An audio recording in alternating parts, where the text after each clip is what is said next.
that. It'll reach the ones who have ears to hear and eyes to see, right? Or ears to hear and eyes to see. I don't know if this will work for you, but I know that my life is radically, radically transformed over the 17 years. I have no sponsors. I haven't been paid by any cryptocurrency companies. I built my whole ecosystem. Every bit of income comes from my own creation, things that I created, so I can speak like this.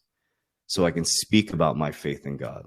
So I can speak about my relationship with Jesus Christ. So I can boldly go out there and put my faith out there. Because I remember when I was in corporate America, there's two things you couldn't talk about was politics and religion. Why is that? Think about that. Why is that? It's a corporation. It's dead. You're trading time for money. You're enslaved. All of humanity is enslaved right now. So what Jesus said is the devil is the prince of the earth. So if you knew the devil was the prince of the earth, what would be your job? Would it be fighting an invisible enemy, letting them control your emotions, which controls your thoughts and your actions? Or would you look at yourself in the mirror and fight the darkness inside of yourself through becoming disciplined with your fitness, with your mindset, with your community, with your actions, your behaviors, controlling your thoughts and controlling your reactions, which are your emotions? And if you did that and built a relationship with God, communicated with God, and boldly proclaimed who you are meant to be, then maybe your life would change. I don't know, but it's worked for me. And how do I know this? Is 17 years ago, I was a drug addict, a massive opiate addict. I committed suicide on December 18th, 2006. I took my own life. And the interesting thing was I had no relationship with God. Never was taught about God, never was taught about Jesus up until 31 years old. I think it was 30 or 31. December 18th, 2006, whatever age I was, I'm 47 right now. Before I committed suicide, I got on my knees and I prayed to God. I'd never prayed before. I'd never been taught to pray. I'd never been taught about Jesus. I'd never been taught about God. But for some reason, in my darkest hour, I turned to this thing called God. But it wasn't a guy in the sky with a magic wand. It wasn't something. It was a feeling and vibration that there was something bigger than me that wanted me here. So 48 hours later, I woke up to a phone call from my mother to a book called The Secret. That book called The Secret became Thoughts Became Things. And I started to control my thoughts, and I realized that my reality started to change. And then I got really disciplined with my actions and my behaviors. And then I ended up in Buddhism, which is really interesting. I started practicing Buddhism, and, a Buddhist monk was really cool. A Buddhist monk taught me two powerful lessons.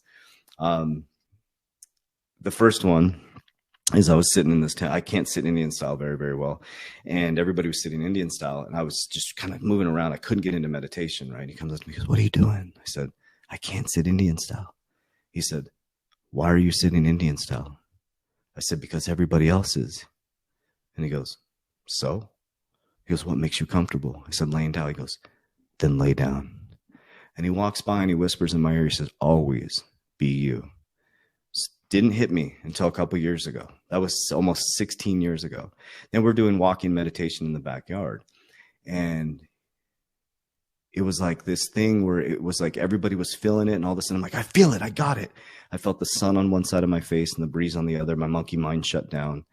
And I asked him, I said, "Is that it?" He said, "Is what it?" I said, I felt the sun on my face and the wind on the other side of my face. And my monkey brain had shut off. And he's like, "I don't know."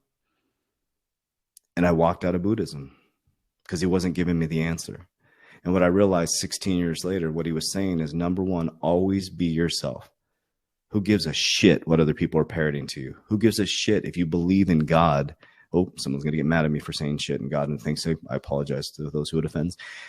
Who gives a crap if you believe in God and you have a relationship with God and all these judgment people are coming after you? Do you? If you love God and you love what you're doing and you're being a good person, then do you. If everybody else is sitting Indian style and you want to lay down, then lay down. And the second lesson I learned is he didn't have the answer for me. This Buddhist monk was like, "I don't have the answer for you. I'm not God. I'm not your God." He's like, if you think the breeze on one side and the sun on the other side and your monkey brain shutting down is the answer, so be it. That's the answer. So the question I have for you is, who is giving your information? What is the answer for you? Yeah, if you're in cryptocurrency, you're going to be pretty wealthy. But in the process of becoming a millionaire, multimillionaire, or billionaire, who are you becoming in that process?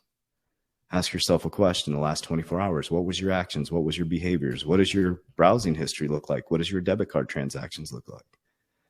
If I went through your text messages, what does it look like? Not judgment. I'm just saying, like, if you went through your text messages, if you looked at your internet browser and your debit card transactions, what discipline, what are you disciple of? Right? And if you're constantly casting judgment on other people, have you looked in the mirror and asked yourself, are you perfect? So here's the principles that I follow. I love God. I follow the life of Jesus.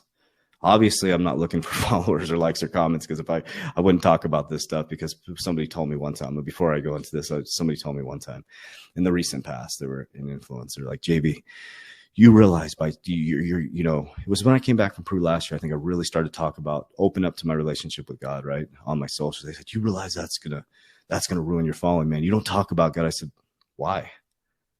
Y'all, that people don't want to hear that stuff. I said, I'm not putting out what I want people to hear. I'm putting out who I am. It's social media. It's my social media. It's my expression of myself. So why would I put anything different? It's like, oh man, it's going to ruin your business. I was like, then so be it. If me expressing my truth ruins my business, then it's none of my business. You see what I'm saying? So my principles are, I love God, and I love you as I love God. I pulled a log out of my eye before I pulled the straw. I'm emotional as shit right now, guys. I just got done crying. I'm just being honest with you guys. Call me a wimp, call me whatever. I just had a massive breakdown before this. That's why I look chaotic. I had a massive breakdown before this. So I pulled a log out of my eye because I can't pull the straw out of yours. I'm all jacked up myself, right? And what I do is I follow principles of Jesus. I study nonstop. When somebody tells me I'm wrong, I say, prove me right. I study their doctrine. I dive into it, right? I have books all around me. I'm just a student of life. And I realized that when I knew nothing, I gained everything. When I realized that I have everything, I got everything. I started doing everything opposite. I did my finances opposite, my relationships opposite, my studying opposite. And when somebody spits doctrine at me, I listen, I accept, and I look to see if it's wise counsel. It's very easy to see if it's wise counsel.